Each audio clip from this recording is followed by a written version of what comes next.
that was a project, but we're here. So, mama. All right. So, my God, these are what we have to work with. My God, I need an ad blocker. Wow. All right. Monsters from a DM's perspective. Yeah, my ads are everywhere. this is It's it's overwhelming. obnoxious how bad this Kind of site is. insane. All right. So, DM I feel like and I DM feel like we here. I Just feel like we can't start with the big ones though. Like I I feel like agree. it's As a gotta be preface to something. everyone, Paul here is my DM on Tuesdays. Uh, he started his campaign, what, like a few weeks after we started ours? Yeah, like about I want to say like 3 weeks after, because I was just enthralled. Yeah. I was like, this is my personality for at least 40 years. So, uh, we both have a bit of experience, and we just got done playing a little bit of COD, and we're like, oh, why don't we talk more just about D&D? Because this is what we're better at, clearly, because I Yeah, died much better at twice. D&D than I am at COD. I only died once because I'm an elite gamer, but So, uh, D&D monsters from a DM's perspective, we could both sort of talk a little bit about this. Why don't we... Where should we start? How about a... I don't Is this necessarily a want to blink go in dog? order. No, I agree. I think we should... We'll start a little... So I think Yeah. I know how to run pretty much all of these. I haven't run all of them, but I've run about 90% of them, I want There's to say. some of them that I don't even know... Like, what is that green one? What's this one here? That's an which one? The top right? Like this one that I just dropped in D here. Oh yeah, it's I gonna be a can't. delay. I I'm forgot. 7 seconds Yeah, so behind. it's the That I saw that in the monster manual. I don't know what that I don't. I is. don't remember the name of it off the top of my head. Well, we've both never used it, so why don't we try to find it and then Yeah, we'll see. Here, I got or my. while you look Should have for my it, monster guide here. um, we could talk a bit about one we might know. Trolls. We I do think know a lot about trolls. I think trolls are really powerful for something that sounds like a trivial monster compared to like dragons and you know these other big creatures. Trolls are kind of cool. I kind of love trolls. They're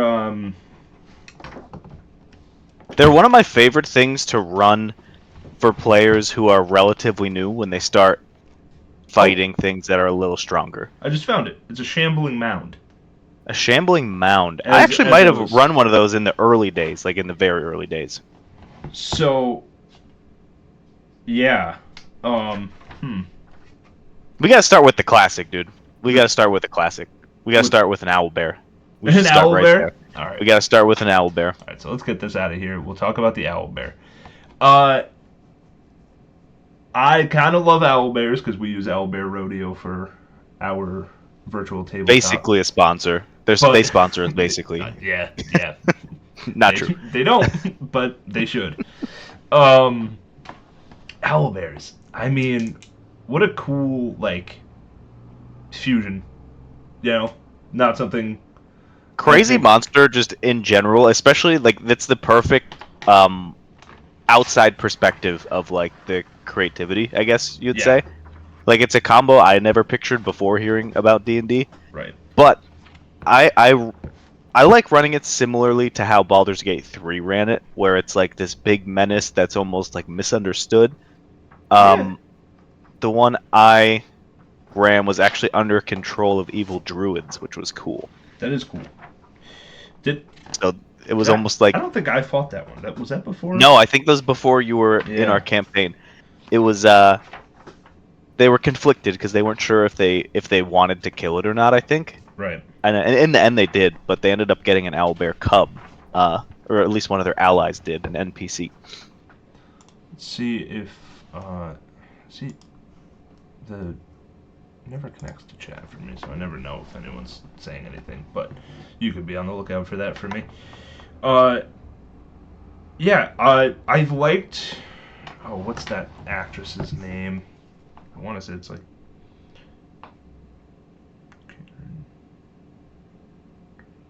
No. You're talking to the wrong guy about actresses. I know. It was on John Bernthal's podcast. Deborah Ann Wall. She's like the best. She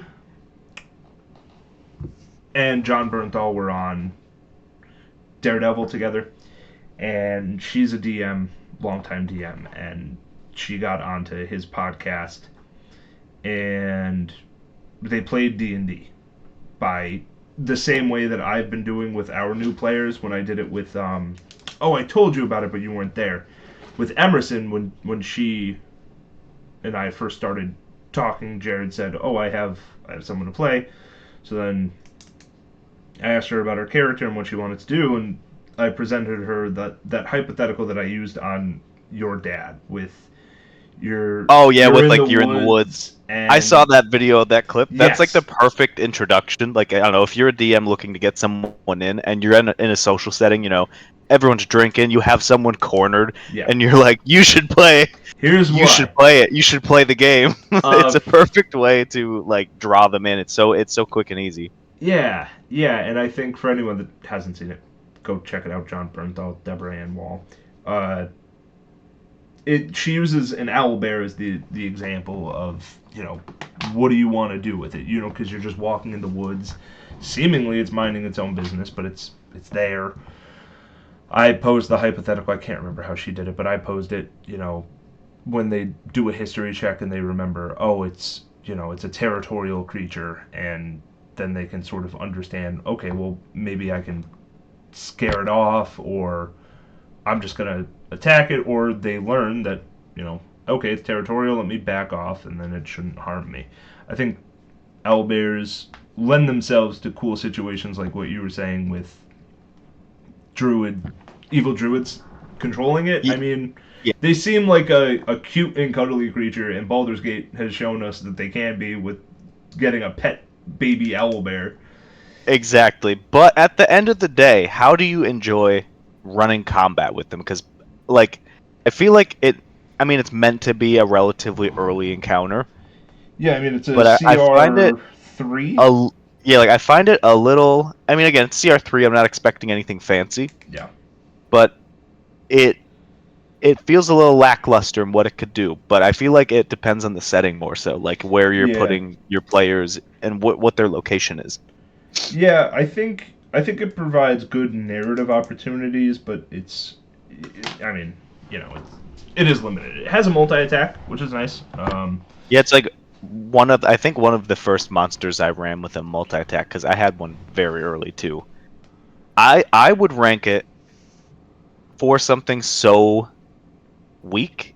It is really fun to run. It's fun to describe. It's a fun. I'd put it around a B tier for now. Okay, I think I was gonna say B as well, so I'm cool with putting it at B. I could see the argument for C, being as the other options here are so. Yeah, some of them are very. Like, you get a lot of like dynamic opportunities to startle players. Like. Mm-hmm. Oh, perfect! What a great transition. Let's talk about the Mimic then. For startling players. Speaking of, God, what has been your favorite example of a mimic that you've ever heard of in your entire life? I think the idea of mimic health potions are the funniest thing in the world. That's good. I like that a lot. They're so funny because they're like from a lot of like the DM Academy and all these different subreddits and stuff like that.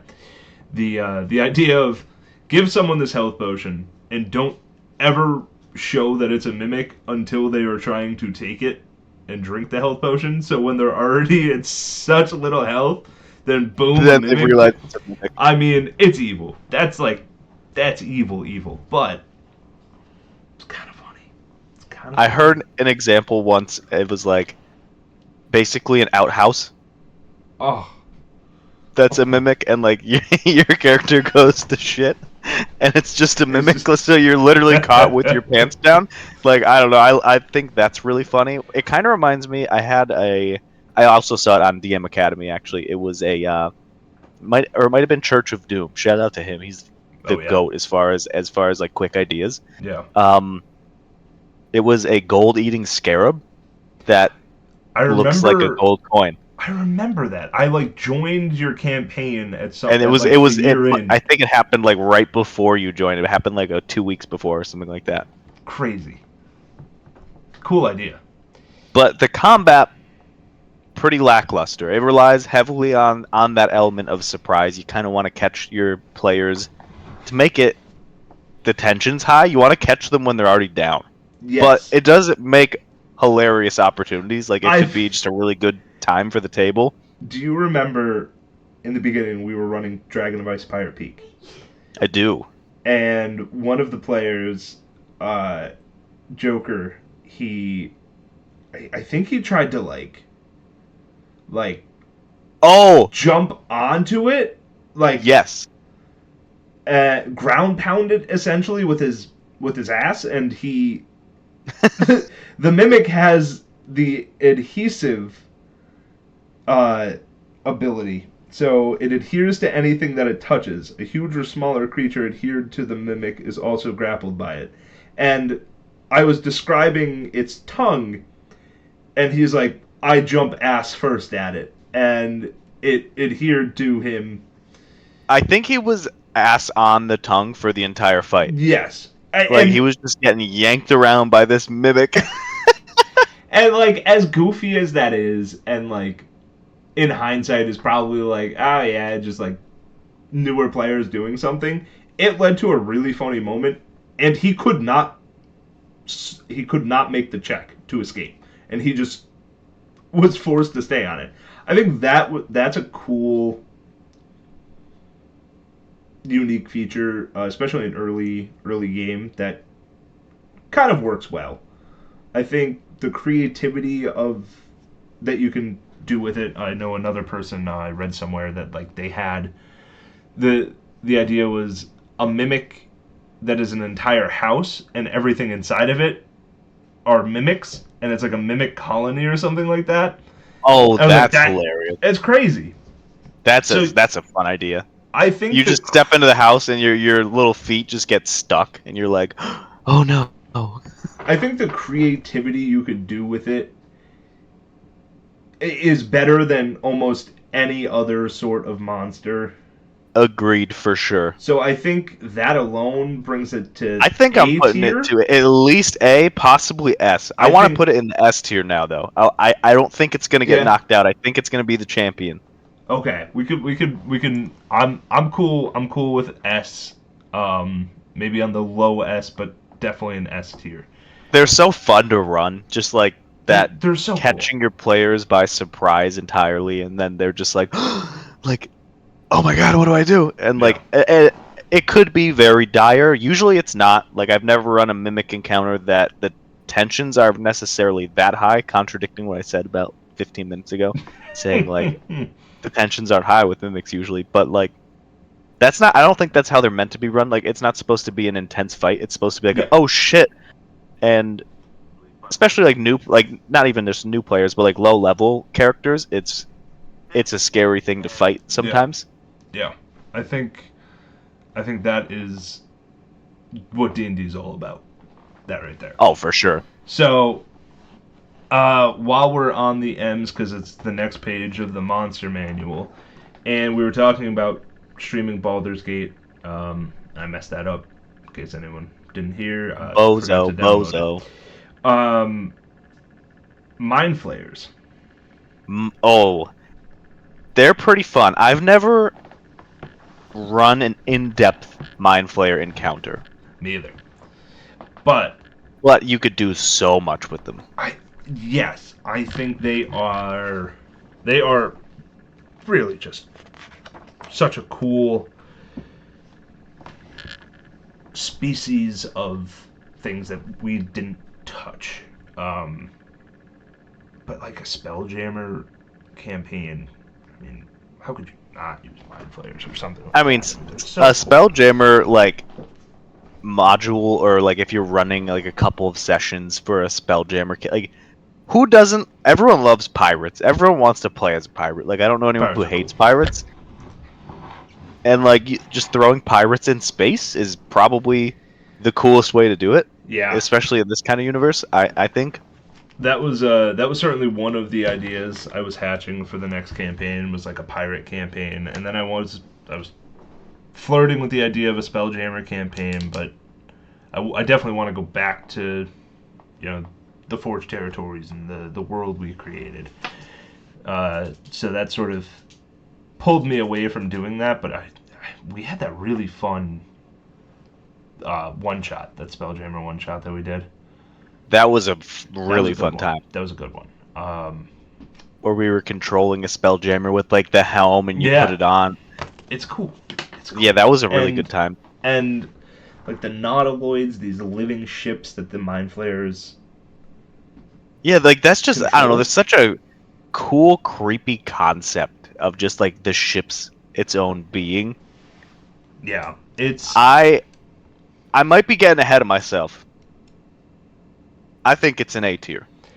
Minimum. you know I would say that as a DM, I would much rather I would have more fun running a Mind Flayer than an Owlbear. So Yes, I think that's fair. I think A High tier A? is I High think A? I think that's where it belongs. All right, let's switch gears here and go Also, to like definitely the most fuckable monster. my favorite companion from Baldur's Gate 3. God, spoilers, I guess. Uh, Oh yeah, yeah. you can have multiple on each tier, just a heads up. Oh yeah, yeah, So yeah, like yeah. We're just not there oh, yet. okay. Yep. Oh okay. Oh, does it knock it down automatically? I didn't really test the I didn't actual knock website anything. we're running this on. Oh. We've only done 3. Yeah, no shit, it says owlbears in B. Oh wait, no, we had it in B. We had it in B. Yeah. Yeah, I'm losing it. That's all right. Let's do a. Is this? It is. I mean, while we're on the topic of Baldur's Gate 3, Yeah. we could do Knolls. I mean, you run into them pretty early. Oh What, my level God. 4? Knolls are. Yeah, yeah, yeah. Right. Man, I I'm feel like having a trouble lot of the with it. time too, like other than goblins, I feel like gnolls are a good.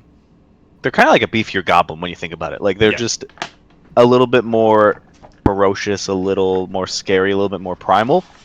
But Yeah. it pretty much the same thing as a goblin. It's just bigger and like Sorry, I do Knolls. like. Yeah, like I like the combat with them, and I feel like a lot of time for early parties, it's your first like big multi-enemy Yeah. Let me combat. pull up the 15 AC, 22 HP, CR 1/2. Uh, but you know they do have a some cool abilities. The way Mostly they just give birth is crazy. Like the way they breed. If you like, yeah. as a DM, like describe that in I guess it depends on the kind of campaign you're running. Hmm. Like, I like to run just horrifically graphic campaigns where like you describe the gore, and it's just like I don't know. I think that resonates with me personally because it makes everything so much more scary and serious. I guess would be Right. the best way to describe it. Right. So I like to go into like for example the last session that we ran. I was Hmm. describing a Drider eating a Dwergar, and like Yeah. while it was still alive, and I like went into gross detail about all of the parts it was eating and what it looked like. And I feel like Yeah. you could do that really well with gnolls because that's kind of they're like the scary monster, and like Yeah. you know what I mean, the scary monster in the woods or in nature. Like Yeah. I don't know, picture being a kid, and then you're like, oh, there's monsters out there. Like the gnoll is the monster. Sorry, I'm gonna move this over this way just because I'm looking at you most of the time, and uh, there we go. Plus, my Fisher Price Castle was the coolest thing ever. The Fisher Price Castle, you love to see it. It's so sick. Yeah, I think gnolls are cool. And I think your obsession with gore probably stems from the stepping on bugs thing. Oh no, it absolutely does. Well, it makes it like it's kind of gross, but like I see it, Yeah. so it's easier Yeah. for me to I can explain because describe it's like exactly what the crunch sounds like. I'm like it's not like this is what it sounds like. It's not like, oh, I'm guessing what it sounds like. I'm like, no, this is what it No, is. this is the sound. Yeah, I think gnolls are cool. But I mean, they're feral. That like it's sort of how they're described. You can always create like as a DM, you have a lot of creative liberty on how you want to run things. And gnolls, you can make a tribe of gnolls that aren't feral and you can trade with or something. But like, I don't know, gnolls seem No one wants a not feral gnoll, dude. Everyone wants those things to be crazy little killers, Yeah, but so- that limits the Yeah. lore behind them. I think they fall a little flat. And I think stacked up against a lot of these other monsters, they sort of fall really far down. I don't know that anything's an F tier, but I would say gnolls are like I a would put them at C, D, I would say high D, like low high C. D, low C. Yeah. Yep. Yeah. So I'll put them at D for now, but we'll see based on everything else. Let's Okay. go back to trolls because yeah. I don't think we put trolls on there. Yeah, we did not. We started talking about them because trolls are cool. Trolls are fun. I think the coolest thing is their healing. Yes, they're like seeing your, especially like, because I mean, we fought trolls, and as a DM, I knew what trolls did, and you could play it. Yeah. Obviously, where like you obviously your character wouldn't know, so you don't know that. Sorry, my camera's. I look so tiny. But that first time when you send trolls at a player and you see them hash out, what do we do to get them to stop regenerating? Mm-hmm. I love that a lot. I think was- that adds a super fun dynamic. That was a fun moment, especially when you guys fought them. You knew what as a DM, but the players, the other players had no idea, and you were, you were like, what do we do? And Oh yeah, I was like, you wouldn't know, so I was like, I'm letting someone else figure this out. Yeah, and I forget what happened. If it was, I mean, eventually the fire worked, but I don't remember. I think it was our druid who is Yeah. playing Velino in this campaign. Jack. Shout out to Jack. Shout out to Jack. You're not allowed because you only how many sessions? He's a DM as well, but he hasn't done too many sessions yet. Right. Has he? I think they've only done a handful. Ellie said that they were level 2, and just scheduling was hard for them, and I get it. Scheduling is hard. Scheduling's That's why- hard that's for us. why Jared's not here right fucking now. Jared. Yeah, Jared, if you ever watch this VOD, fuck you, dude. Fuck you. That album's not important. You Yeah. don't drop it. You don't need it. Just Actually, make a TikTok single, bro. it sounds pretty cool so far. I'm not gonna lie. He sent me a little thing this morning. It's pretty. It's pretty cool. Okay. Pretty good. Is it? I'm pretty excited to hear. Yeah. It should be a fun one. But enough about him. Because Yeah, he hasn't sucks. shown All my up. homies hate him. Hasn't shown up for a single session. We've I had hope- one. The odds of him watching this and going back are so slim, but I hope he does, so he could hear us roasting him. He might. Good. 'Cause Well, when I if you're told watching him- this, fuck you, dude. You suck. Agreed. You don't need the band, bro. We're your new band. yeah.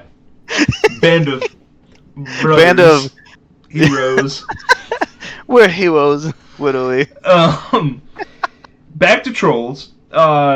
Yeah, we got sidetracked. I don't know if you saw if you have the monster manual on you, but the variant they have on here I thought was really cool, and I did this in our campaign where if a troll takes at least 15 slashing damage at a time, you roll a d20 and then you could like sever its arm or Oh yeah, I remember you doing that. I Decapitated. didn't realize it was from a variance of it though. Mm-hmm.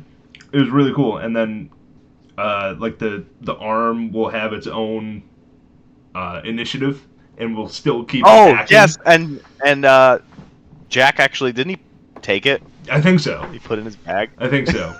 I think it just died over time, but I think trolls are That's it. awesome. Yeah, And I put them at B tier. I think a B tier. I would say above an owlbear. As a DM, I have Agreed. more fun. Okay. Let's see. I guess we should. Let's get do into this. something a little bit more intense. Oh.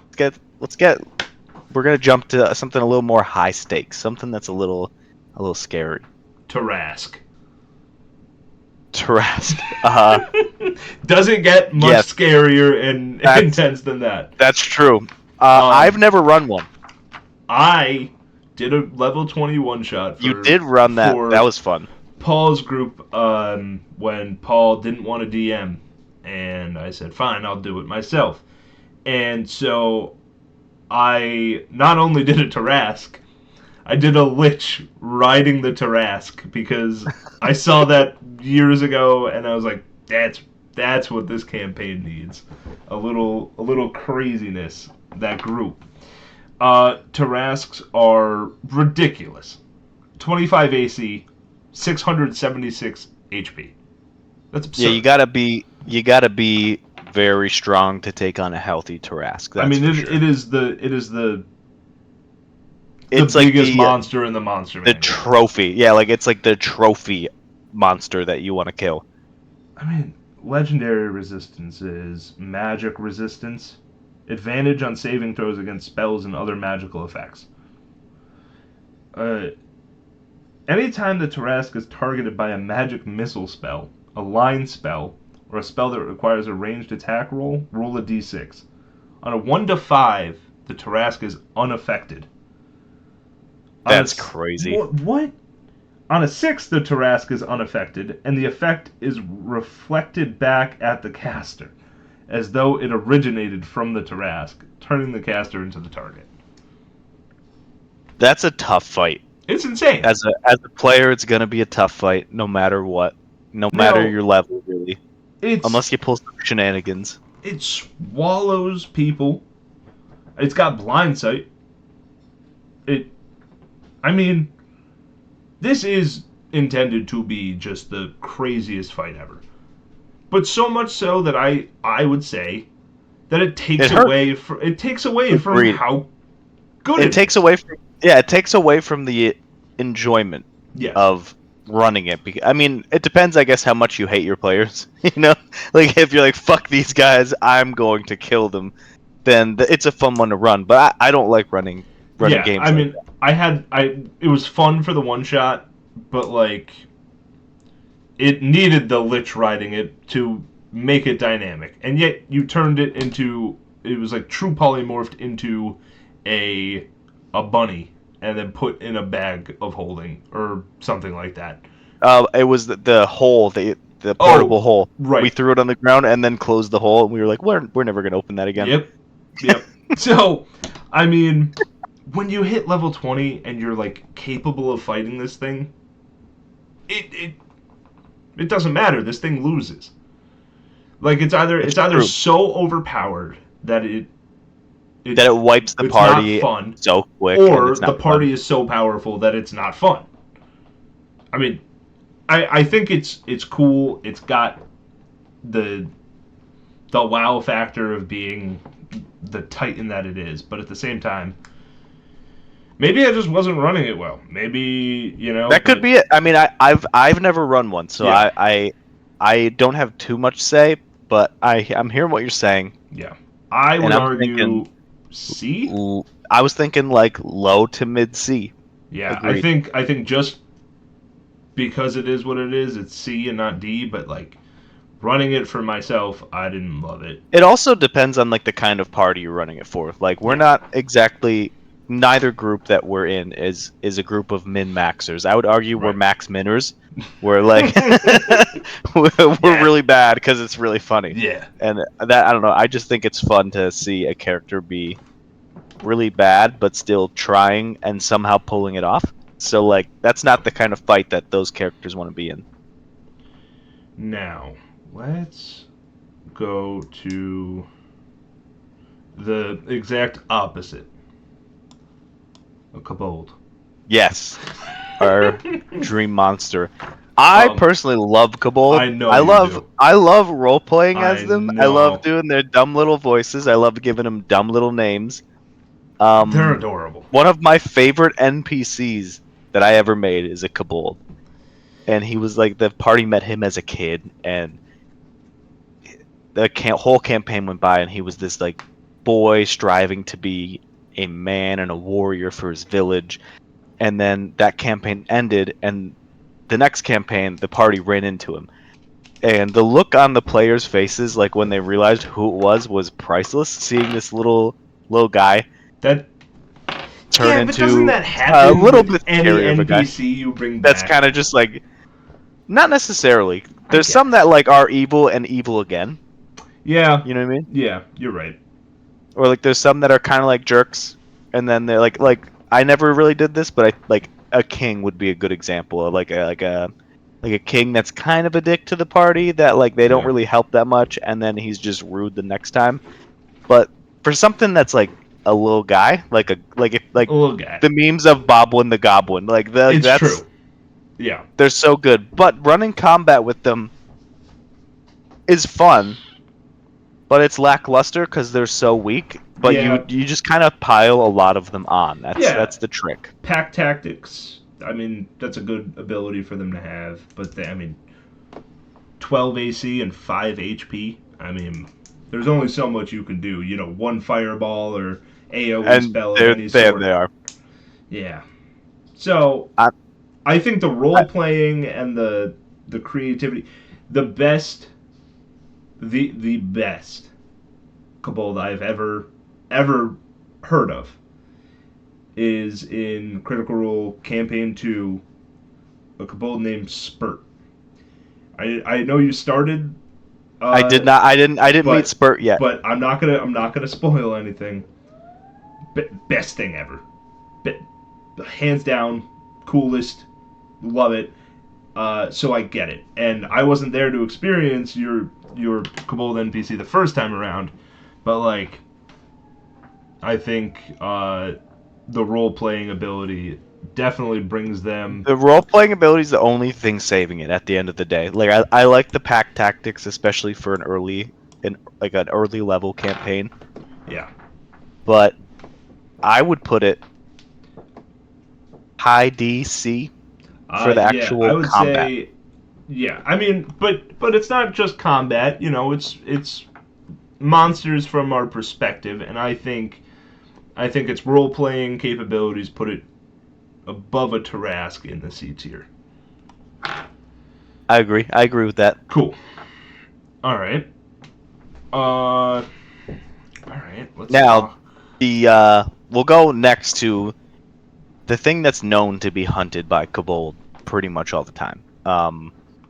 This thing fears Kobold at every turn. It's actually why it's down in the depths. Purple Worm. Oh yes, purple worms. Yeah, terrified of the kobolds. The purple worm it's a monster, man. It's a fun one to What run a to, mess. You especially ran like a one shot, and we fought a purple worm. Almost died. Should have died. it's an intense fight most of the time. I don't know its CR off the top of my head, but it's now. I usually run it like a mid high campaign. I guess it depends what your campaign's running to. Like if you're shooting for like a 17 level, 18, 19, you kind of want to run it relatively early. Depends on how many people you have too, because my group has 6 total. Yeah. But if you run it with 4, you have to be careful because it has those big hits. So it's a CR 15, 18 AC, and 247 HP. That's a lot of HP and a very high AC. Yeah, it's blind sight and tremor sense too, which is the tremor sense is a fun one to run too.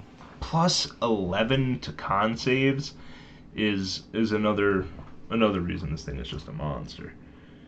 Um, I feel like this is a fight too that you you build up to. Like it's not something that you surprise your party with. You frighten them with it for like a good 30 minutes, 40 yeah, minutes before the fight, where like they're traveling through the Underdark or something yeah, and they're hearing this loud thing running through the rocks basically. They're hearing like tunneling and they're like, what is this thing?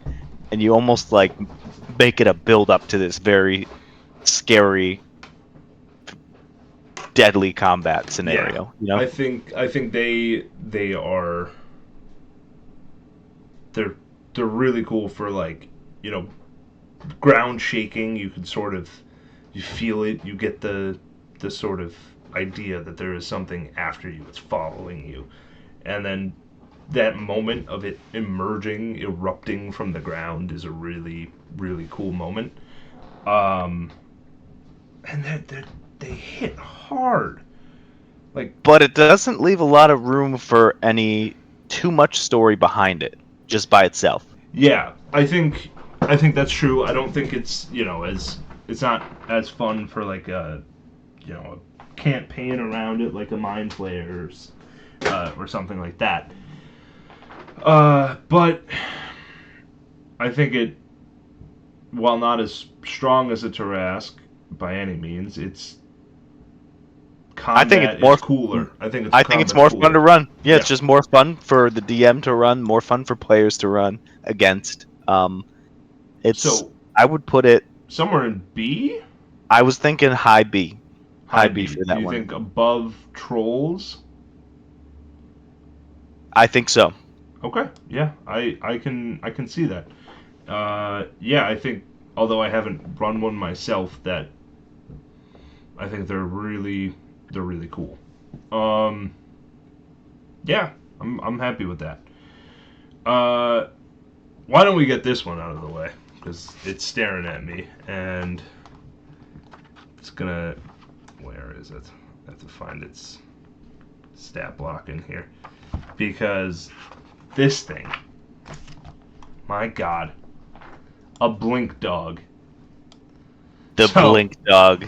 uh, I had an animal shelter in my city that I named after an animal shelter that's nearby, my actual house. This the one in my story was Griffin's Pond, and it was a place for all these different animals that I figured they'd love to go buy a little pet or at least go look at them. Maybe I'll do a side quest there or something like that. They didn't really go near it for a very long time, and I bought a then toad there. yes, the toad was very happy. Wasn't well Till he fed. got incinerated Yep, in a fight. just That was devastating. It felt a bad.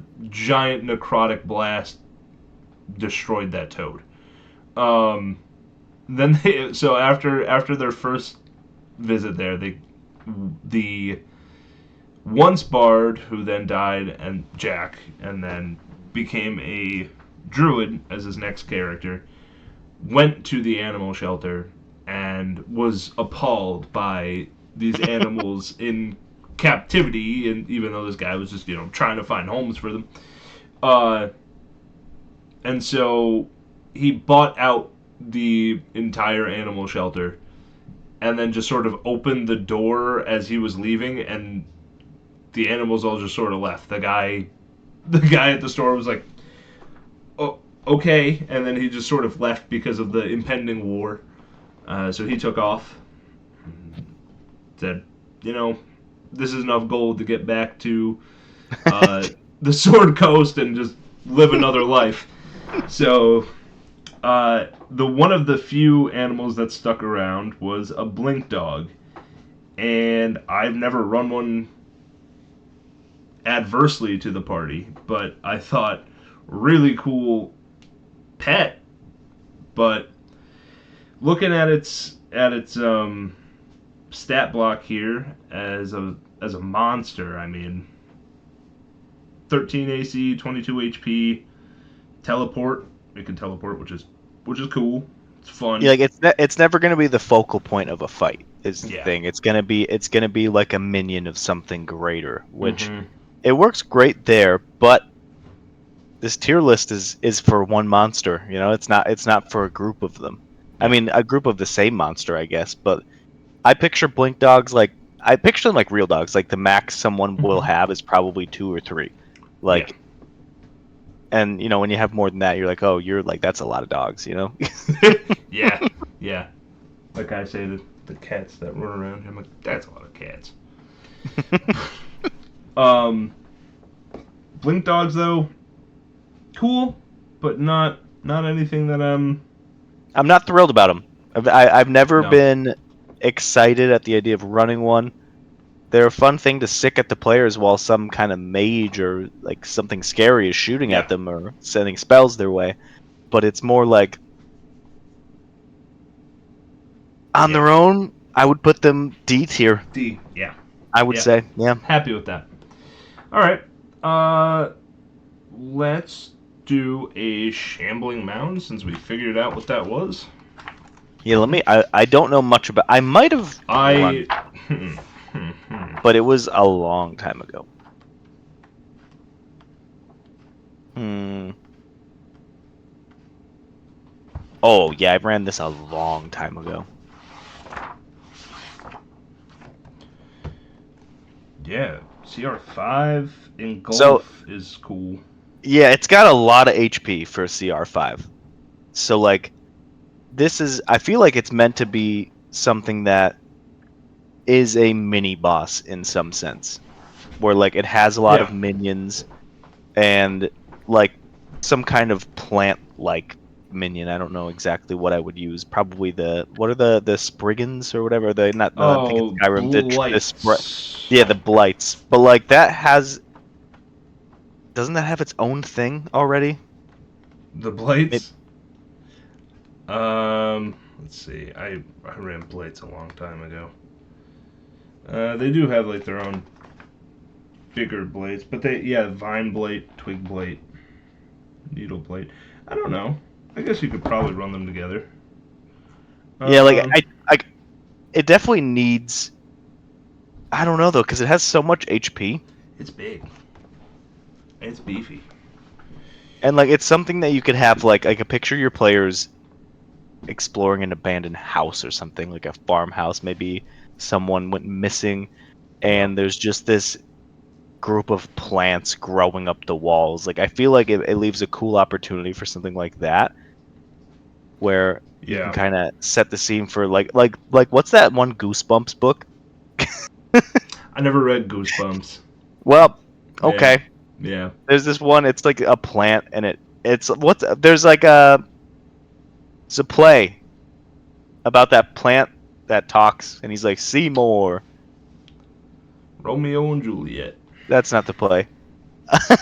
I don't remember the name of it. Annie. It's gonna drive me insane. Oh my god. Um, uh, yeah, no, I don't know that either. You'd think I Well, would, I but that's no. that's why when I was like, oh, he'll know plays. Nope. Nope. I like it, But I never but ran one. I don't know. I don't remember much about it.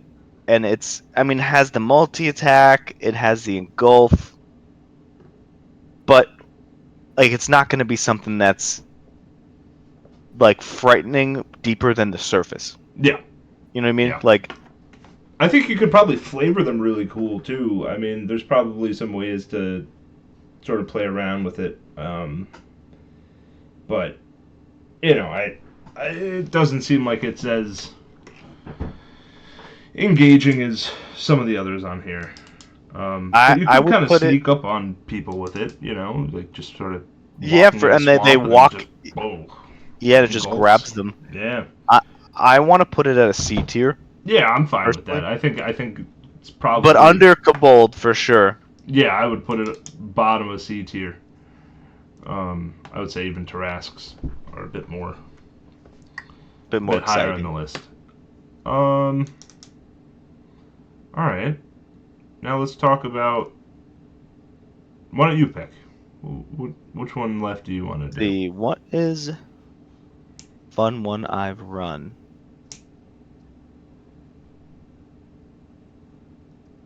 Bodak. Let's go with a Bodak.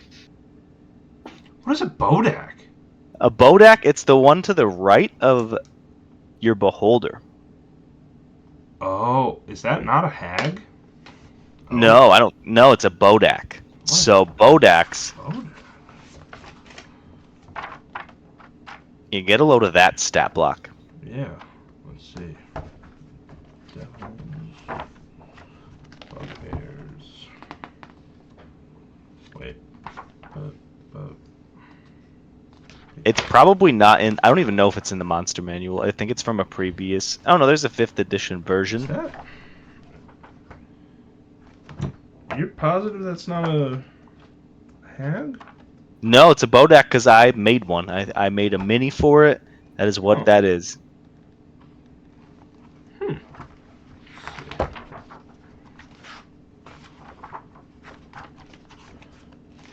Yeah, I'll probably have to. I'll link you a stat block that I found because I used Yeah. this one. It's on Word Anvil.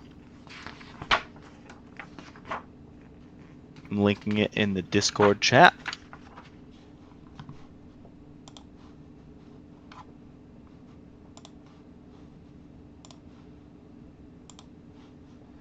Bodak. Ooh. Undead. So when you look at that HP and the AC, Yeah. And you're like, oh, this thing's CR6, can't be that strong. Right. Death But- gaze. It could be a very frightening force. Starts a turn within 6 squares of the Bodak. The Bodak can force you to make a con save. If it fails by 5 or more, creature is reduced to 0 HP unless it's immune to frighten. Damn. Yeah, so it could like that. I would argue like if you're putting your players in the Shadowfell, for example, God, yeah. something very frightening, spooky. That's a really fun thing to throw at them.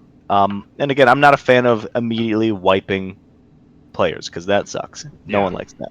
Yeah. But But you could nerf it where it brings you to 5 HP or like 10 or however. or you know just what I at mean? least let them see it before they get too close, and because if they have to be within 6 squares, so what is that? It's 30 feet. So Look at let that. them see it ahead of time. Look at the aura of annihilation. Like I feel like this shouldn't. I feel like it shouldn't be a CR6 you fight on your own. I feel like it's meant to be part of a larger force for like a CR, like a level 10 party or a level 12 party.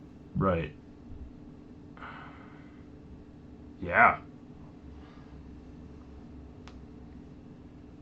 Orcus is well outside the abyss, so it's the abyss. That's demons, so that's pretty cool. Wow.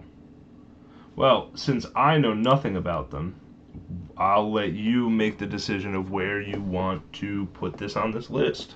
So I thoroughly enjoyed running one, Yeah. but I did nerf some things. I changed some things. Mm-hmm. I would put it at a B tier. All right. Do you want to go above the owlbear? Probably, yeah, above an owlbear, below a troll. All right. I can. Just I because can it's get pretty, behind that. it's That pretty does sound crazy. situational where you'd find it, and I feel like it's meant to be a difficult fight, and like that, like, you don't want to throw it at a level 6 party necessarily. I know it's a CR6, but it's something that you want to at least this is how I like to run it, where it's something you weaken the party with before they go off to a bigger battle. I think that's a big thing that we didn't really do much. It was always just like one big fight, and then it was long rest. I like the attrition there. I think that's a cool It's way. got to use pretty it. low AC. It's got pretty low HP. But if you throw one at a party and like I don't want to say like if they're trying to short rest or something like that, but more so like if they're traveling and they find something that's like off, and you throw one of them at them, it could be a good reduction of health potions, basically. Yeah, I like that. All right, I think we ought to give the people at least one dragon now before we. Yeah, it's keep dragon talking more. time. It's So dragon time. let's start with the first dragon you guys fought, a white dragon. Now, white dragons are the dumbest dragon. They are like all about this primal hunting sort of thing. They're less cunning than the other dragons. The dragons, the dumb ones, the Ancient, lessers. yeah, an ancient white dragon has a 10 intelligence. Young white dragon 6. Like these things are just about living. They're on the its own, barbarians of and dragons. they really are. um, with that though, the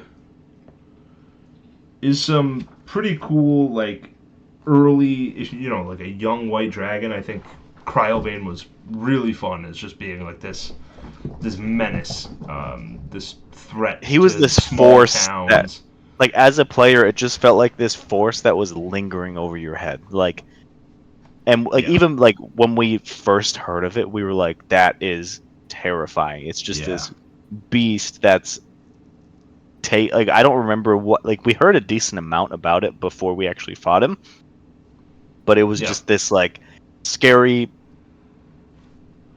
giant force of nature that you like always kind of feared, and I think Mhm. that's a super fun way to run it. And that's what was the name of the module you were running then? Dragon of Icespire Peak. Yeah, That that was I it like was that one a cool. lot. It was fun. That's It a was fun good. one. It was a good like starter set. But that also means that white dragons are the most straightforward. There's not a lot of depth to them. There's no cunning trickery. I think the regional effects are cool, and you can There are no sort of ancient show red them dragon, as that's for sure. right. But That they're does pretty hurt good him. at just like attacking towns and small villages and stuff like that, and making themselves known as a force is good. But I don't think it really goes. I don't even. I would put it honestly C tier. I could see the argument for B. What do you think? As someone that was fighting it, and I feel now like as a DM, like fighting against it is more fun than running it in yeah, this situation, because it's like if you're a player who's never fought a dragon before, you're like, "Oh my god, I'm doing the thing. It's in the yeah, name of the game." And usually it's like the first one that yeah, like not usually, I guess it depends on the party, but like for us it was the first one yeah, that we fought. So it does hold a special place in my heart, right, but at the end of the day, it is not the coolest thing you can do with a dragon. yeah, There are way more fun things you could do with them. I would put it low B, high C. Definitely above a kobold. yeah, yeah. I think that's Definitely above an fair. owl bear for sure. Above an owlbear? Okay. Yeah, I would say that. I might even be saying reduce an owl bear to Owlbear C at this down to point. C. Yeah. I think you're right. I think, we were owlbear was the first one and we were being kind. But I think Never again. Lesson learned. yeah. All right. We'll alternate between dragons and other monsters from here on out. Why don't we talk about something close another thing close to your heart? This bug-looking ass, a rust monster. Rust monster. I did run one of those. I want to look up the stat block before I say too much because I don't remember too much off the top of my head. They're kind of menaces from what I remember. So they're pretty low. They're very weak.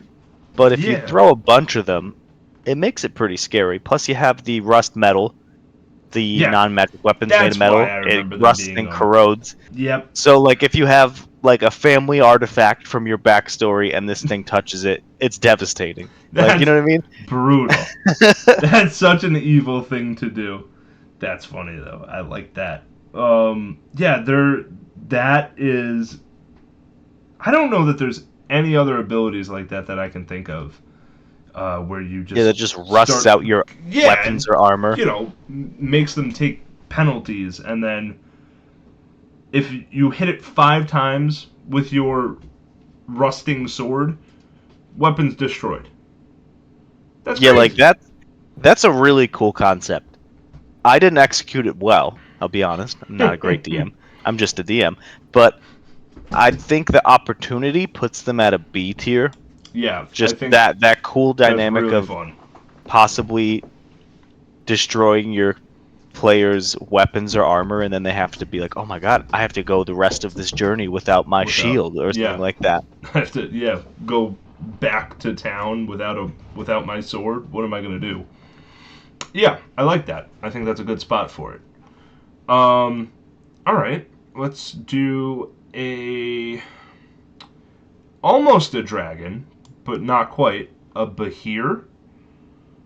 Do you remember fighting that at the end? Nah, I I guess it do. was sort of the Yeah, no, the middle. Behir was a very fun time. It actually killed Fub for the first, or no, it almost killed Fub. I was Right. very close to dying. Yeah. Um, that was like the first almost player death that my character had. Mm-hmm. I underestimated it because they're kind of a sleeper force where Yeah. like there's things that seem like they should be stronger than it and they're just not. Yeah. Like it's a I want to say it's a sleeper frightening beast that you can run. Yeah, I think they're really cool. In lore too, they are essentially the how the Gith have ties with red dragons. Well, giants, storm giants, like created Behirs, and they had this sort of uh, tie, and they were created to sort of be the enemies of dragons. So I think Behirs are awesome, so cool, and they are underrated. I think Behirs are I think so too. Like underrated.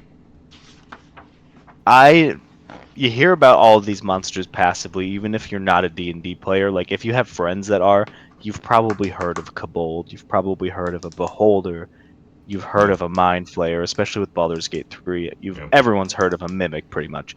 yeah, And I feel like this is one of those sleeper monsters where when you're diving into D&D lore, it's really cool and you can do a lot of cool things with it. yeah. And the combat encounter, like it's a frightening force. Like didn't it have a cone attack if I'm remembering. It had It a was like lightning AoE. breath, which is Yeah, it was a lightning breath. line attack, but it did a lot of damage. I remember. What is it? 12d10. Yeah, Yeah, that's a yeah, lot of that damage. hurts. That It's hurts. a lot of damage. I would say high B, low A. That's what I'm I was thinking. all right. Well, honestly, I think I like it more than a purple worm, but I never. I do as well. No, All I'm right. there with you. I think you could do more with it. Yep. Uh, from a lore perspective too. Yeah, I mean, Um, a party teaming up with Bahir because there's a dragon and this thing just hates dragons. That's awesome. So fun. yeah, that's a fun way to do it. I would put it Although their at intelligence low is A. quite low, so that might be tricky. Yeah, But actually teaming up with it could be a difficult challenge. I mean, you can modify a Bahir. It could be a smarter Bahir. It could have a band of intellect Yeah, attached to it. that that's a good idea. I like that. Yeah. So Bahir, and then let's go to. I just got a new follower on my Twitch account, and I am not streaming. I just That's hilarious. and we're actively streaming here, That's and so there's funny. nothing. For anyone, I highly doubt a lot of people are gonna watch this because it's not D&D play. But check out Tender Toad on Twitch TV. I'm plugging myself. Hope you don't mind. Tender Yeah. Toad. Yeah, that's funny. That's hilarious. I don't know. All right. Weird. I literally Good for just you. got the notification. So Uh, yeah, Good kind for of pretty you. good. Nice. I don't think we got one. No, we did not. That's fine. Right. Do you want to pick the next one?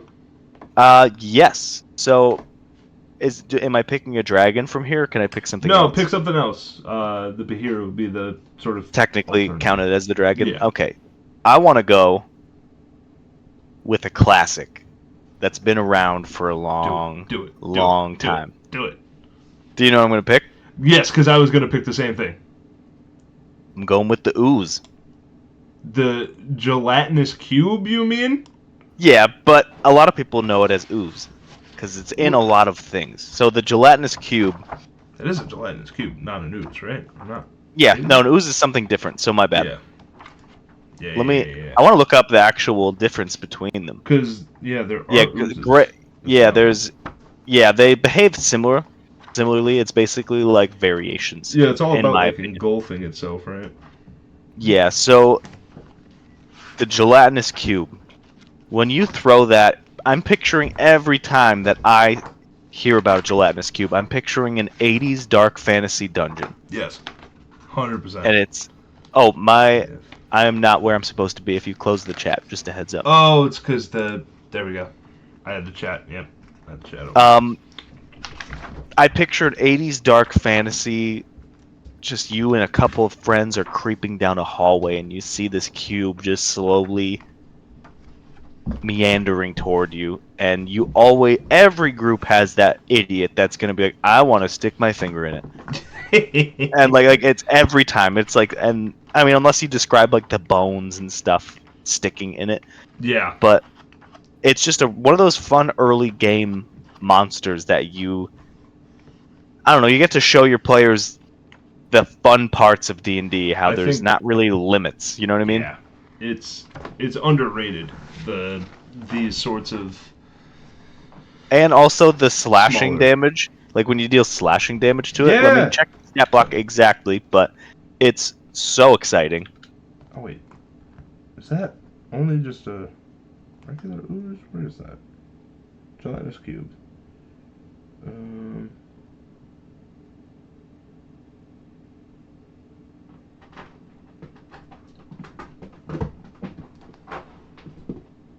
have a cat climbing on my chair. Wait, is that not? I thought it was too. Where it like. Yeah, I'm pretty sure. Yeah, I'm pretty sure it does. No, it's the okra jelly does the split. That's what it is. I'm mixing it up. Yep. Getting our oozes mixed up. Yeah, there's a lot of jellies. Yeah, there are. Like, so I see whoever what it is. thought of that. Like I don't know what edition they came in. I'm assuming it's first edition those things existed because that's such a wild concept to come up with. Yeah, the it's crazy that there's dragons and monsters and all these different things, and then there's oozes. They're their own little species. Yes, of the gelatinous monster. cube appeared in the first edition Advanced Dungeons and Dragons in the original Monster Manual of 1977. So good. That's just one of those ones that I don't know. It always that's D&D to me is like those, I don't know. Like I love introducing new people to it. So like it's one of those encounters where it's like, what is this world? Like it's so crazy. This is an easy S tier for me. I agree. I put it in S tier as well. Gelatinous Cube is so good. The detail you could talk about, like the floating bits of shield and bone, it's so cool. The best. And like you could have it, I don't know if it can actually do this, but I always have it like kind of squeezed through things. Like if there's a brick wall, you'll see like the cube kind of morphing around the wall. Yeah. Yes, that's such a fun one. All right. Well, let's go back to a dragon since we probably have. We could probably do one other non-dragon quick. What is this thing? Let's do whatever. Is this a Hydra? What is that? That is. My picture is very small. Let me enlarge it. And also, they're like cut off. I don't know what that is. Yeah, that's a tough one to actually ID. If anyone watches this VOD and you catch a stream, please tell us what it is. Yeah. That But yeah, I guess I'm gonna look. we'll put it at the end for now. Yeah, I feel like. Let me just check quick. Is it a Hydra? Can't tell. It doesn't. Man, that's so hard to see. Yeah, like it's a tough one to actually view just the way the picture is. Yeah. Like I'm trying to look up from previous editions, and I'm not seeing anything that I looks mean, like that. yeah, I can't tell. We're gonna put it there, but if it is a Hydra, I think Hydras are cool. But and Jack ran one in his one shot that he did for our group. It was cool. It was fun to fight. Terrifying though. Yeah, they're very scary creatures. Yeah. All right. We'll move on then. Let's hit a dragon. Let's hit a dragon. I'm ready. Which one do you want to do? We're gonna hit the blue dragon. Right, you did a blue dragon as your starter set. I'm just gonna throw it at the bottom of C. I but did we'll my move it around. starter set of what was it called? Stormwreck Isle, right? Stormwreck Isle. Yeah, I couldn't think of the name. Stormwreck Isle.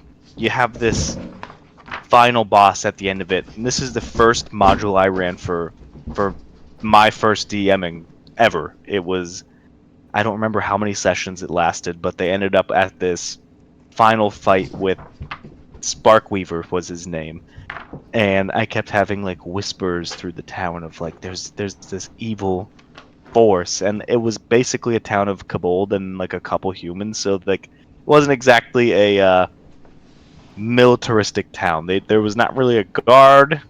There wasn't like anyone to defend them. It was kind of like everyone's on their own, and it's a young adult blue dragon. That's like a Somewhere in between a young dragon and an adult dragon. yeah, like it's supposed to be very young, and I loved running it. There was Yeah. something about it where it's like it was the first dragon I ever personally ran. Yeah. But again, same thing as that white dragon.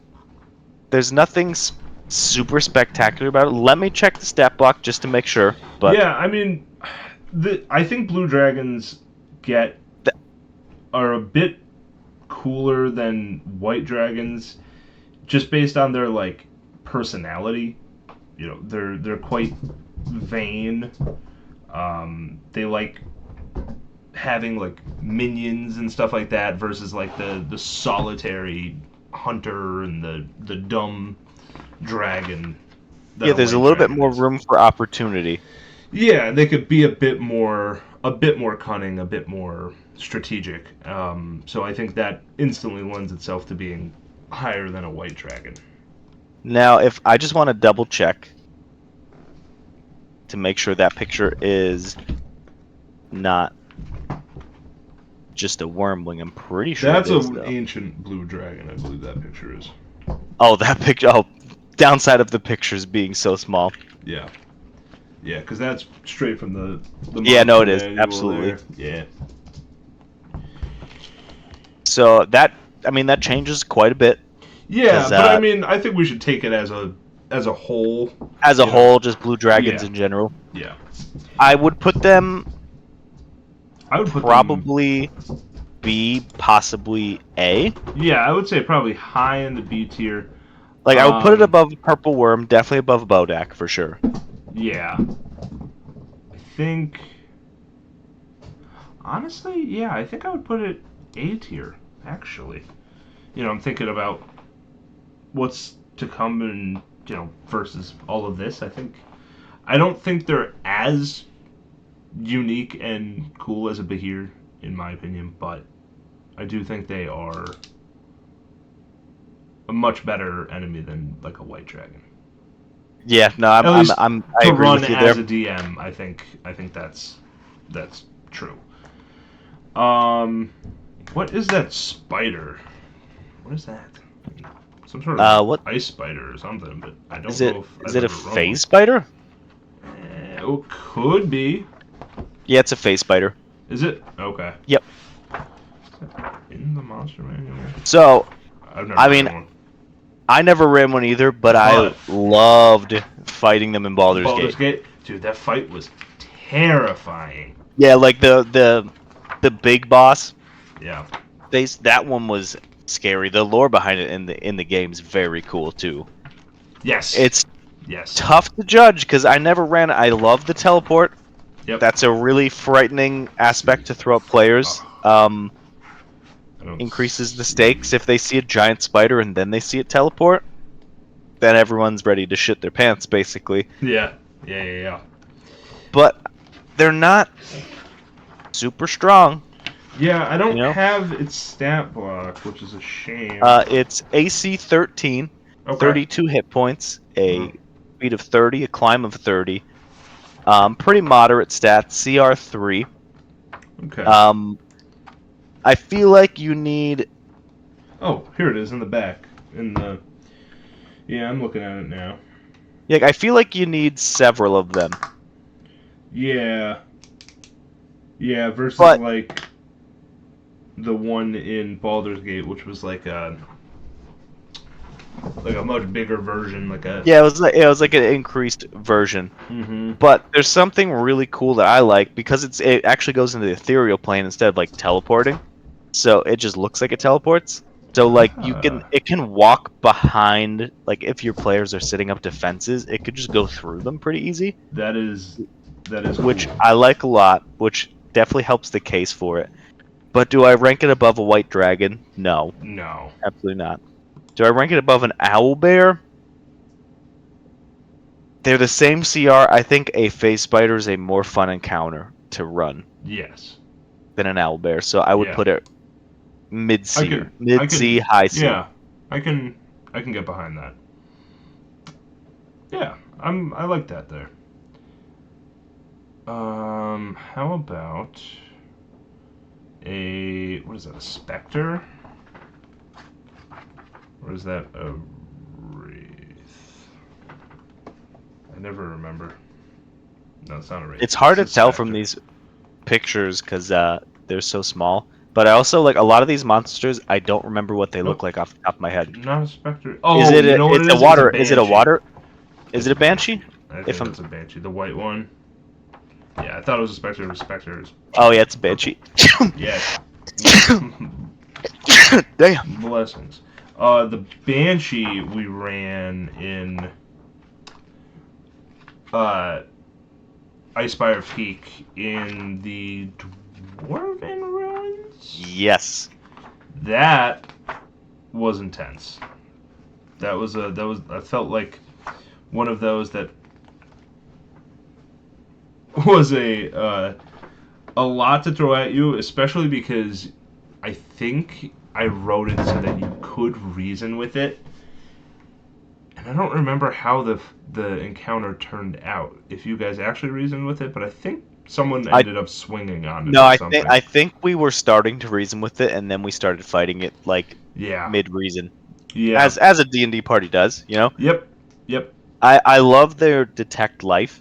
That's a really cool concept where they can tell where there's life Yeah. within up to 5 miles. That's really cool. Like especially I'm picturing like a large dungeon and Mhm. it's like just a creature that can sense like the second your players go down into it, it knows they're there. It's cool, and then you could just play it so where it just keeps like going through walls and just messing with you, and then disappear. It also has that whale. That The whale is the scary. worst thing ever. I hated it because I felt like I couldn't use it.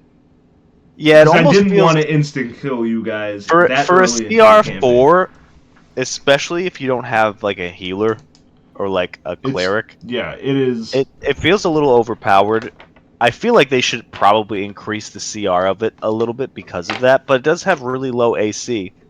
Yeah. But it gets a whale a day. Like I guess you can work it out where it whales an NPC that was like in this But area. it also has it has that AC, but look at its resistances and yeah, like it's got immunities. resistances to a lot of things. Resistant acid, fire, lightning, and thunder, and then bludgeoning, piercing, slashing from non-magic, and then immunity to cold, necrotic, and poison. That thing is it's very similar to a Bodak. Like I feel like you Yeah. run it very similarly, but I think Yeah. they're more fun to run than a Bodak because you have that where you can move through walls. You have that whole ghost aspect, which a Yeah. Bodak's undead too, but like this is I don't know, everyone's heard of a Banshee, you know what I mean? Yeah. So it makes it a little bit more fun to fight them. I would say a Banshee below Troll, above Bodak? Yeah. Or do you think Yeah, above just Troll? I would put it just under Purple Worm, personally. Okay. Okay. I'm fine with that. That is I feel like there's more like Troll's cool, but like I wish it was like a CR5 or CR6 personally, Yeah. like the Banshee, because that Sure. whale like it feels bad to just reduce a NPC or not an NPC, excuse me, a player to 0 hit points It does. on a save. Such a bad And like, feeling. let me check the save. It's a 13. So with with my group, like there's more people, so you guys are usually Yeah. punching up a little bit. Like you're That's fighting true. things that are a little higher level. So I would probably throw this at you at level 3. And at level 3, you're not really gonna have too much. Yeah. You know what I mean? Yeah. To actually deal It's with true. that. So I think it's holding it back from an A tier. Honestly, I think that's a big. Yeah. I think it's can- too strong for its CR. I agree. I think Like what's And it that was too intellect strong with power you guys. issue, where like you Yeah. just reduce someone's intelligence to 1 or something like Yeah, that. that was- It's that was similar to fun. that, where it just feels a little too OP. Like I feel like you should reduce, and I mean as a DM you can, you can just reduce it, but like Yep. I feel like the saving throw should be lowered a little bit for it. Yep. And it's not that high, but where you fight it, it just should be lower. Mhm. Okay, let's do a Baylor from the demon, which is dope, so cool. Super Um, cool concept. It is a demon from the abyss, and it is a badass. Coming in at 19 AC, Yep. 262 HP. I mean, That's this thing is that's crazy. a lot. CR 19 on this fellow, like this is obviously gonna be a late game Yeah. scary boss man. It's gonna be Mhm. one of your big bads. And it's a really cool one to run. I've never run one personally. No, not yet. But They've got the teleport, man, they've got a multi-attack. fire whip and lightning sword. Come on, Badass as fuck. that's so cool. That's so cool. This thing is It's got a monster. resistances to a lot of things. And I feel like it's more fun to run than a Tarrasque. Like as something Oh that's my that strong. God, yeah. Look at that. Because like as long as your players are good, they're still gonna hit it. Like there's not that issue of I cast a spell at it and then the spell gets reflected back to me. Like that sucks. yeah. I mean, its death throws ability. When it dies, it explodes. I mean, And it Come then on. the 20 deck saving throw. I'm putting this at an S tier. it's I'm putting it at the top of the S tier. Because this is like the pinnacle. This is when your it's party such a cool fight. I don't know that it gets above a mimic. I would say just below a mimic. In that fair argument. I mean, you're Only the one because- streaming your tier list, only only because a mimic is that like it is D&D. I think the creativity you can do is the thing that I just don't know that any other monster can outperform as something Yeah. for like a DM to And run. it's one of those things too where it's like you throw that early in a campaign and they're gonna think anything slightly Anything- suspicious is they a do. mimic. And like it's that like the so Every Just the time. paranoia of everything after that for a good like 2 sessions. Forever. Yeah, but I mean, You will definitely more than always that. You're always think like, is about it. this a Yeah, mimic? could it be? But I see the reason it should be S tier. It's what an insanely cool monster. Now for a dragon, because we have 4 dragons left technically. Well, hear me out. Let's knock the rest of the dragons out. Let's just All right, let's do all it. 4. We'll go for rapid it. fire. Here we go. Green dragon. So I definitely put it above a blue dragon. Let me check its stat block just to be You positive. think above a blue? Let me check it. Yeah, Let me check it. Because I feel For like me, it's just something that's there's something way scarier about acid to me than there is lightning. okay. And like I don't know, I like to run scary setting campaign, not necessarily scary setting, but like I guess upbeat Wait. setting. Let's not confuse. Green dragon is poison. Black Oh, dragon is my bad. acid. I'm mixing up with a black dragon. Yeah. Green dragon yeah, is no, poison breath. I would absolutely put it lightning scarier than poison. Everyone knows that. You know, that should be the rule. Yeah, I think green dragons are the most cunning of all the dragons. Like based on their lore, they are. That's their whole thing is more about being manipulative than like outright confrontation. If people have watched The Legend of Vox Machina, the show, or watched campaign 1 of Critical Role, what's her name? Rashad, is it? Yeah, I think so. Yeah, is the green dragon there, and spoilers. I won't get too far into it, but yeah, she's cunning, and I think that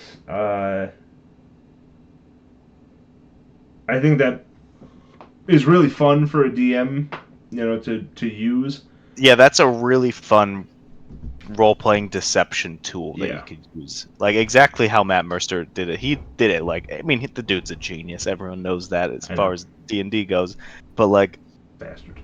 that, yeah, fucking ruining it for every For all DM of us. everywhere. Every Yep. DM who's like, I'm gonna play this game and I want to run it for my friends. And then if you're like players have ever seen it, you're Yeah, like, they're like, ooh.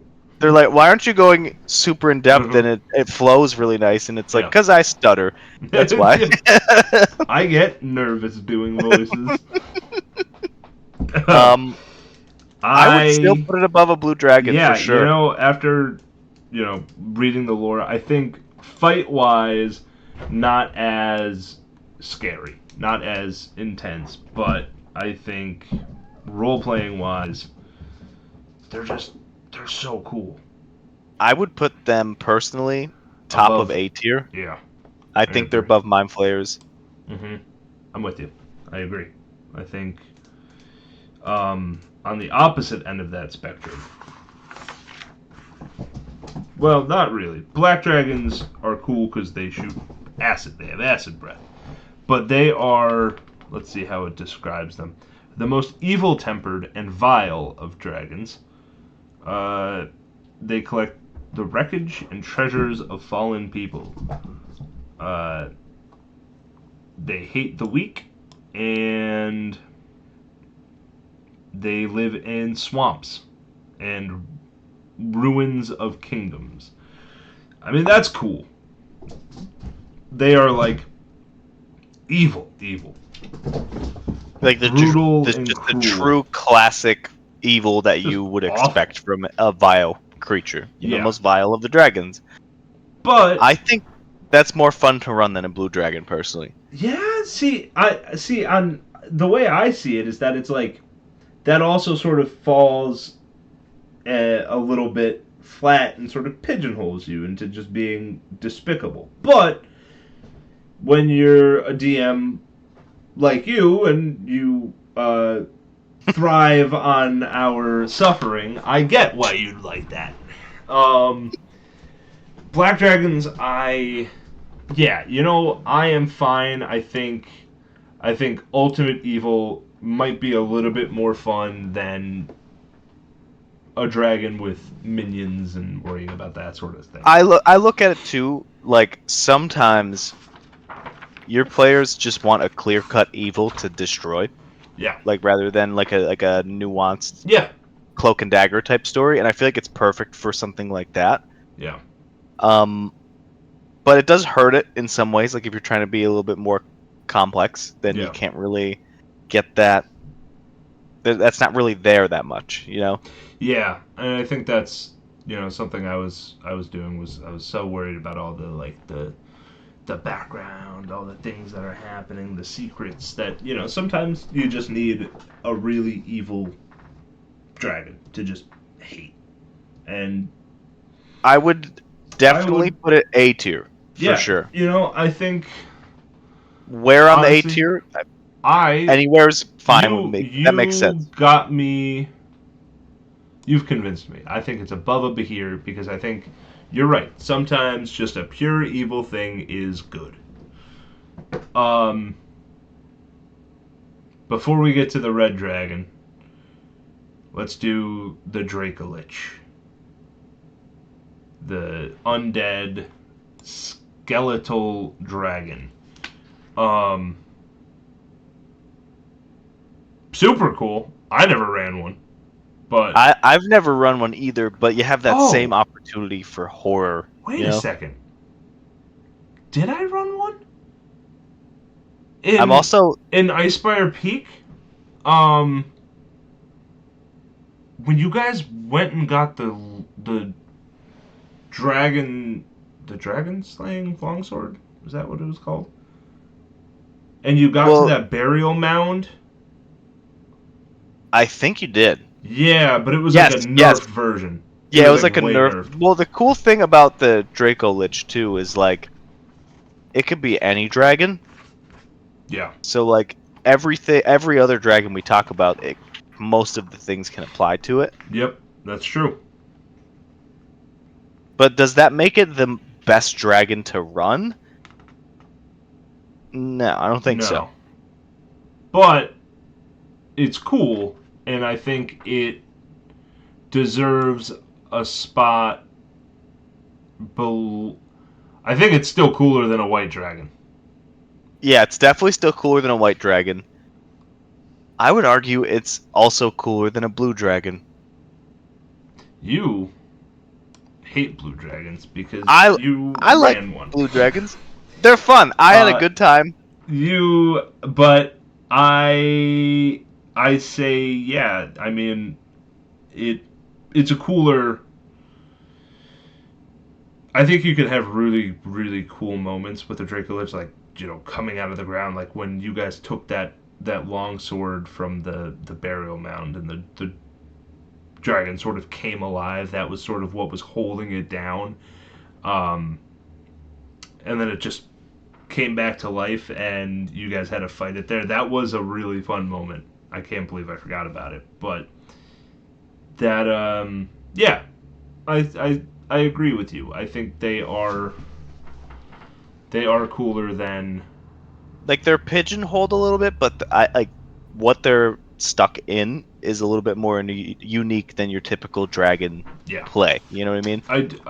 I get it and I agree. I think you're right. Um all right. Last but certainly not least of the dragons. The The mighty dragon. force, The the dragon. dragon. A red dragon. I mean, it's they are all of them. They are The apex dragon, the if you will. yes. I mean, let's see what it says here. That red dragons tirelessly seek to increase their treasure hoards. They are exceptionally vain, even for dragons, and their conceit is reflected in their proud bearing and their disdain for other creatures. They live in mountains. They're just arrogant tyrants. I mean, It's basically a mix between the black dragon of being that thing that is just so hateable that you Yeah. can kill, and a mix of the cunning of a green dragon. Not as much, but Yeah. it has enough of it that it's still you can do some really cool lore stuff Yeah, with it. like You know? in my last campaign, as you know, the big bad was a red dragon, modified to have um, a shadow of Tiamat manipulating him. His whole shtick, and I'll get into this when we eventually do a roundtable about our campaign. But his goal was to bring back Tiamat because she was manipulating him into doing that. But his way of gaining power and doing all of that, because he was weak when he was a young dragon, was to make a deal with an affluent family that also wanted power, and so they sort of lifted each other up. And I just think red dragons are They're the coolest awesome. dragon. They're the so coolest good. one. I mean, the way I ran him was a bit different than sort of how they portray them as these isolated things, because I needed it to be interesting and connect to the story that I created by accident as a way to get you to this new world that I created without starting a brand new campaign. And I made it work. But I think red dragons are just it's Smog, you know. It is the dragon it's. from all of I would put him at S media. tier. I think there is no better monster than a red dragon. With that being said, as we're moving out of the dragons, I want to talk about what I think is actually the number one most underrated monster in all of Dungeons and Dragons, the Aboleth.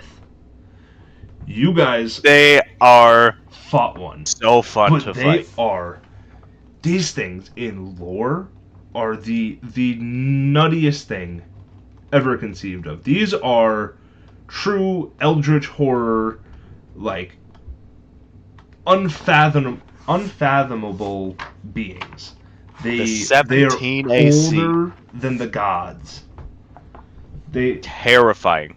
Yeah, before the coming of the gods, aboleths lurked in primordial oceans and underground lakes. Like they are their own gods. These things are insane. I ran one as during like a side quest of you when you guys were traveling, and Yeah, we were in North Shore Village, and Yeah. we found it by accident, basically. but like I just put it in the lake because I was trying to come up with some lore as you guys were moving to this next big city that I knew I needed. So on the trip there, I'm trying to think, okay, there's going to be this big lake, and they'll visit a small fishing village as the sort of middle point. What can I do in a lake? And I started reading through some of these, and I was like, this is crazy. And so I came up with a bunch of lore about, that the aboleths being awakened, and I can't even remember exactly what it was. But I was so enthralled with this idea of these eldritch beings that I was like, these are underrated and need better representation in Dungeons and Dragons media. I would put them. Here's my hot take of the night. I think they knock Yes. a gelatinous cube to A tier, and they go to S tier. Yep, I'm with you. I think that is fair. But I would And- put the gelatinous cube below a mind flayer in my Okay. order. I think I think you know I think what? I was letting the idea of nostalgia that I never Yes. experienced cloud my judgment. Yeah. And I think we've shit on it enough times. We're knocking Blue Dragon down to B tier. I think. I think that's fair. I think it has to. Okay, we've got a few left. Let's. What are these? Are those There's two of them. I don't know what they are. the thing with the blue thing? Yeah, I like the don't know what group. that I is. can't make it out. And then two, like not The the very displacer end. beast, the one to the left of the displacer beast. I don't. Yeah, Oh yeah, yeah. I don't know the two next to the displacer beast. I don't know either of those. I think the one is. They're either. Is it the slot? Is that them? I think it might be. Hold on. Let's look. SKL. Oh, it is. It's Yeah. the Slod. Yes. Yeah, the slotty. That's right. Is the plural. Red slot, blue slot. Uh, yo, So I just ran one of these. you did. Just did it pretty And recently. you totally aliened one of the players. Yeah, we had eggs coming out of. I think it's a green slotty. Let me check Red the slot. stat block. This one. I mean, it could be a green. Who cares? Why not? Yeah, I mean either way, they have this. Oh, I looked up green slot and salad came up. So these guys. I mean, I have a whole thing with like frogs and anything that looks anywhere near a frog. So like, I love that. Frog people. The are- combat's fun. They're pretty strong for their like Yeah. CR. You know. Yeah, they're not messing around. But I mean, I almost ran them in a Swamp Blast campaign. Yeah. I just felt fitting. I ended up not doing that. Let's see. They're skilled in the arcane. Yeah, they're the gloating toads. Basically, they're these scary toad-like guys, and they're very tall. At least 7 feet tall. That is pretty impressive. That's a terrifying toad to run into. Yeah. For Very Since no one can see selfish them. beings, thirsting for magical might. yeah. And get defensive about their weaknesses. Now, I mean, I don't think I did them justice running them where I did. I think it was cool in like the Spelljammer setting. It I was- thought it was yeah. really cool for them to be like. It was a fun way to do it there. I thought it was actually cooler than like where are they normally? In Limbo, I see. And then I guess they can sort of go to the material plane, but like I thought that was a really cool way to do it. I think space faring frog people are awesome, and I would steal that to do that in a Spelljammer campaign. I The think actual combat, I was. Let me check the exact stat block because I'm just looking up the lore. yeah. I mean, combat wise, they The cool thing was the jump. Like they have this jump ability. Pretty sure it's in I don't know the which DM one guide has too, it. right? I'm looking in the manual and I just don't see. Unless it was a custom thing that I pulled. It might have been custom, but I Yeah, mean, yeah, it must have been. I mean, that's cool. The jump abilities, giving them extra. So, I mean, as their stat block stands, I think they're a little. There could be more to it. You know, Yes. it's cool, but for something that's that strong, I feel like they should have a little bit more. Yeah, Personally, like, but what is there? but HP? the sticking an egg in the Yeah, in a like humanoid when they get clawed. That's is crazy. that's a terrifying concept for a player of you becoming this incubation type Yeah. thing for these gross large creatures. Yeah. Pretty moderate AC, sitting around 14, 15, depending on which one you're doing. Mhm. 16 for the green ones, and their HP's. I mean, they have a decent HP pool. It's good. But for a CR, like 5 to 5 to 8. 8? Is that what I'm saying? Well, gray is 9. Yeah. There's a lot scarier creatures, but they usually roam in gangs of like 5 to 6. So Yeah. like, kind of perfect for like Spelljammer ship. Maybe maybe a little No, bit I more. You're think right I for think Nostalgia they're Worship, they're but a cool group. But I'm with you that they're not. You know. I'm putting them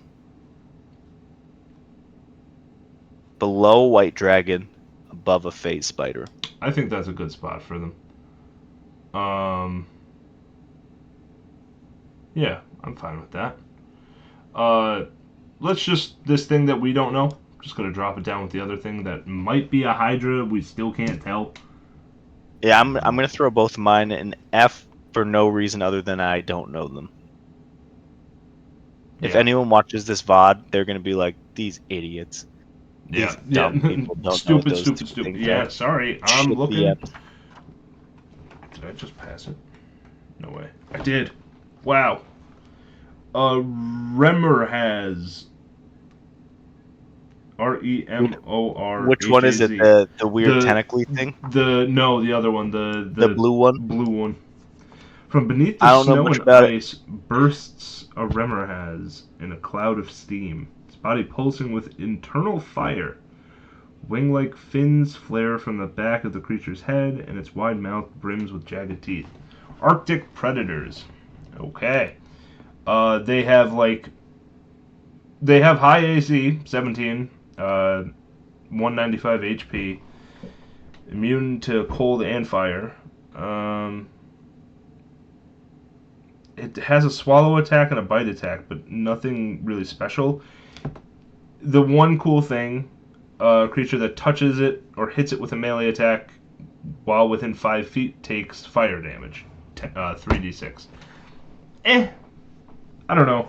Without running one, it doesn't sound like anything that would be like, oh, this is really Yeah, like cool. it's nothing that grabs me from. Like, it seems like one of those beasts you'd throw at a player when they're traversing a section, and you're like, okay, Yeah, I need you're to like, break oh, the just a trap. random encounter. Yeah. Yeah, that's what it Um, seems like. I would put it at. I'm leaving it at D. I Never was gonna running say I one. would put it at a. I would put it at Right. a D. Yeah, I Mm. don't think it. I guess it'll go above a blink dog.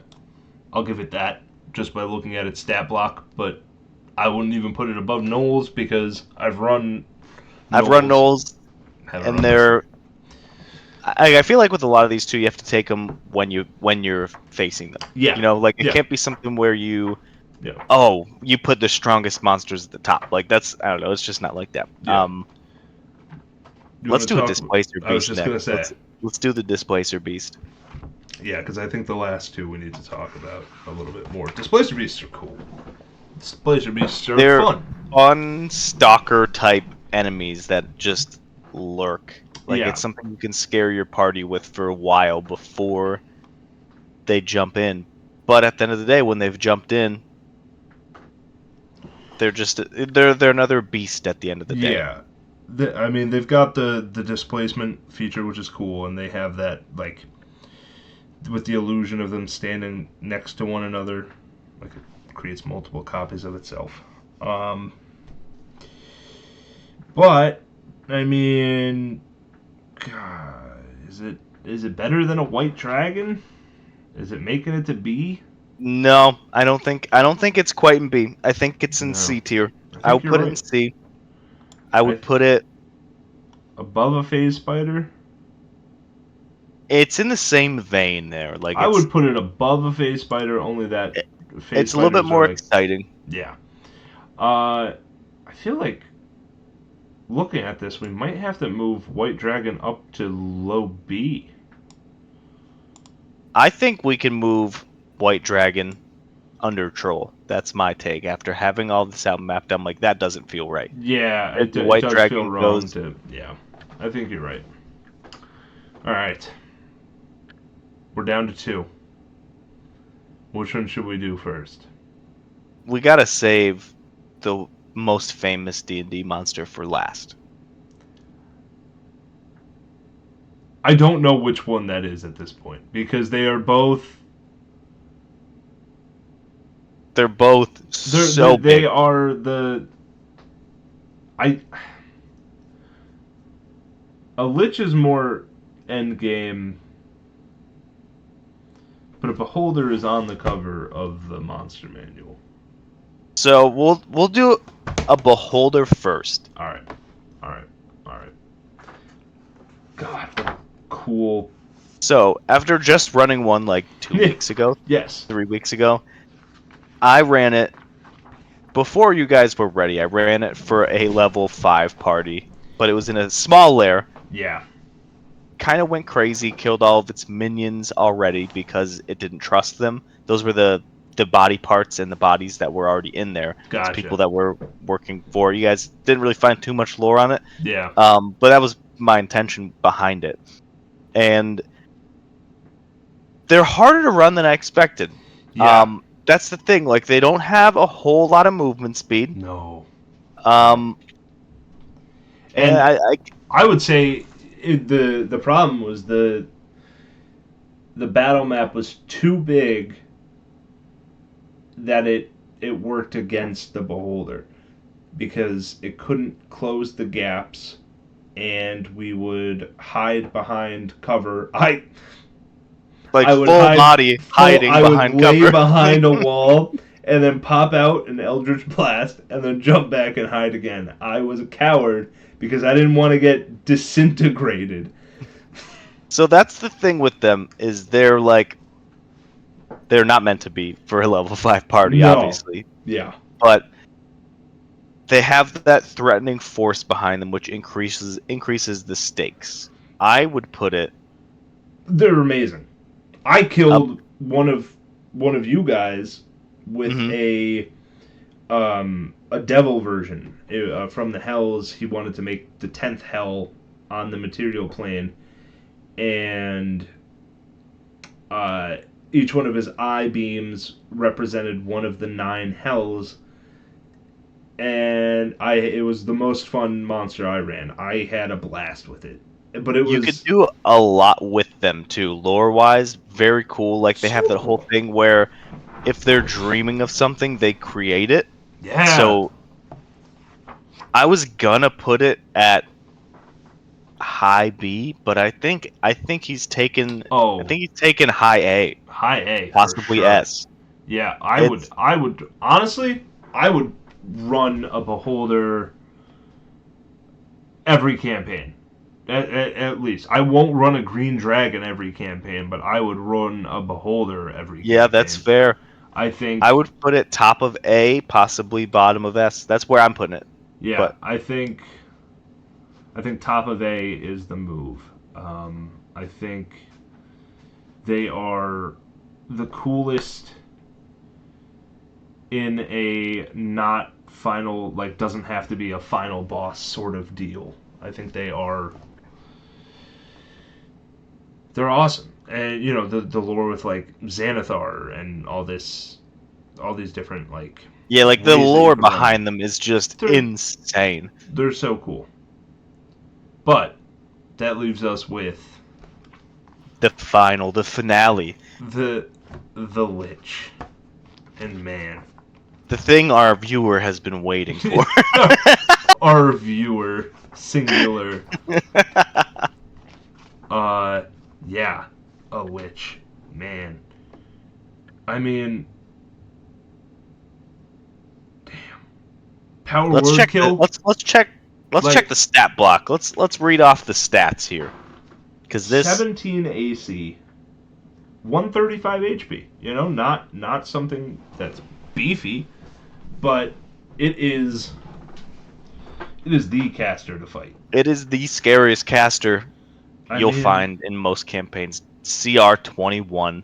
You've got just I mean you have the legendary resistances. You have the rejuvenation, which yeah, is crazy. If you you don't. kill it and Yeah, don't fully kill it, it's comes back. alive still. It comes back, It's and the perfect big bad evil guy in like you could just throw one of these in for an arc and it's yes, gonna be intense. I mean, imagine like you know this thing runs up on a party and you know it kills someone with power word kill, but the party ultimately kills him and they're like, oh my god, no, what a crazy fight, can't believe we survived this, most of us anyway. And then only to see, you know, 2 weeks later the same Lich is back. That and he's moment, back with the vengeance. That that it just moment is crazy. horrifying. Uh, with its phylactery and like having to figure out where that is and how to destroy it. Its legendary actions disrupt life. Each non-undead creature within And like 20 this is feet. usually Yeah.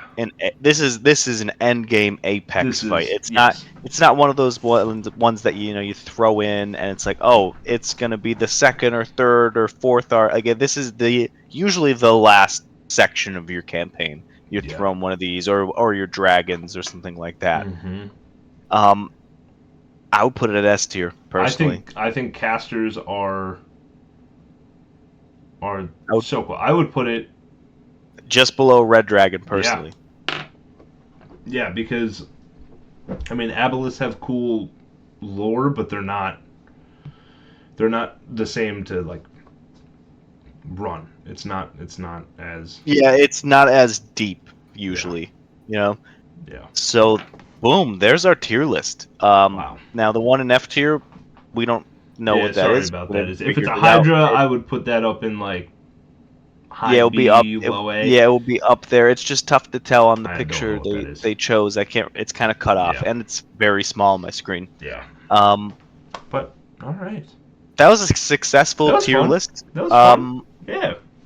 Next time we'll do Shout out to anyone who came in, even if it was for like a minute or two. Because I mean, who wants to hear two two guys losers just talk about a talk about tier this. list for almost 2 hours? Yeah. Jesus, I know. But yeah. I mean, thanks for tuning in. And we will stream again Sunday for our second session of Curse of Strahd. Um, yeah, you guys got till midnight to get out of there. Yeah, it's gonna be. We're running out of time.